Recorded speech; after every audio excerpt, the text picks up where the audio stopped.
ગાંધીના ગુજરાતમાં દારૂબંધી છે, તેમ છતાં વડોદરા શહેરની અંદર દારૂબંધીની જમીની ધરતાલ પર અસરકારકતા જોવા મળતી નથી. વડોદરા શહેર પોલીસ કમિશનર દ્વારા નશામુક્ત વડોદરા માટેના અભિયાન કરવામાં આવે છે, પણ આ અભિયાન માત્ર મીડિયાલક્ષી બની ગયું છે. બાકી દારૂ વેચનારા વેચી રહ્યા છે અને પીનારા પી પણ રહ્યા છે. દારૂ પીને વાહન ચલાવવાના કારણે અકસ્માતોના બનાવો પણ હાલના સમયમાં સામે આવી ચૂક્યા છે. વડનગરી ન્યૂઝના સ્ટિંગર દ્વારા ઉતારવામાં આવેલ એક વિડીયો, જેમાં શ્રીનગર દીપ ટોકીઝની પાસે ધમધમતો દારૂનો અડ્ડો શંકુ નામની મહિલા બુટલેગર ચલાવી રહી છે. કાયદાની જાણે આ મહિલા બુટલેગરને કોઈ બીક જ ના હોય, એવી રીતે બિંદાસપણે દારૂની વેચાણ થઈ રહ્યું છે. અને આ બીક ના હોવા પાછળનું કારણ પણ પ્રજામાં કંઈક બીજું જ ચર્ચાઈ રહ્યું છે. કેમ કે જે ખાખી વર્દીને પ્રજાની રક્ષા કરવાની હોય, આવા અસામાજિક તત્વો સામે કાયદેસરના પગલાં લેવાના હોય, ત્યાં આ જ ખાખીની રહેમ નજર હેઠળ આ મહિલા બુટલેગર કદાચ બિંદાસપણે દારૂનું વેચાણ કરી રહી છે. ફતેગંજ પોલીસ આ બધું જ જાણતી હોવા છતાં ગાંધારીની ભૂમિકા ભજવતી હોય તેવી પણ ચર્ચાઓ થઈ રહી છે.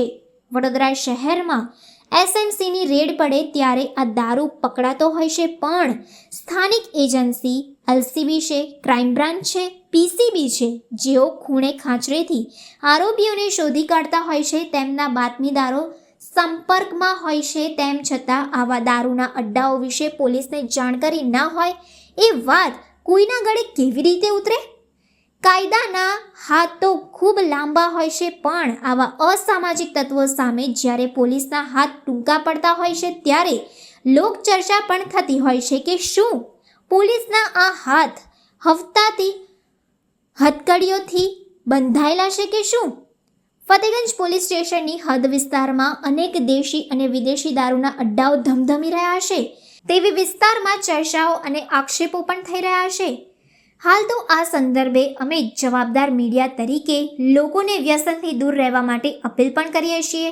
લોકોને વ્યસનના રવાડે ચડાવી લોકોના આરોગ્ય સાથે રમત રમતા આવા બુટલેગરો સામે પોલીસ કડક હાથે કાર્યવાહી કરે તે ખૂબ જ જરૂરી બન્યું છે. હાલ દેશ સ્વતંત્રતા દિવસની પૂર્વ ઉજવણીમાં તૈયાર થઈ રહ્યો છે, તેવામાં આવા દારૂ વેચનાર અસામાજિક તત્વોની ગુલામીમાંથી પણ દારૂનું વ્યસન કરતા લોકોને આઝાદ કરાવે અને બુટલેગરોને કાયદાનો પાઠ ભણાવે તે જરૂરી બન્યું છે. અમે અમારી મીડિયા ચેનલ તરફથી ફરજ અદા કરી છે. આ સમાચાર બાદ પોલીસ તંત્ર અને ગૃહ વિભાગ કોઈ પણ અસર કરે કે કેમ તે તો હવે આવનાર સમય જ બતાવશે.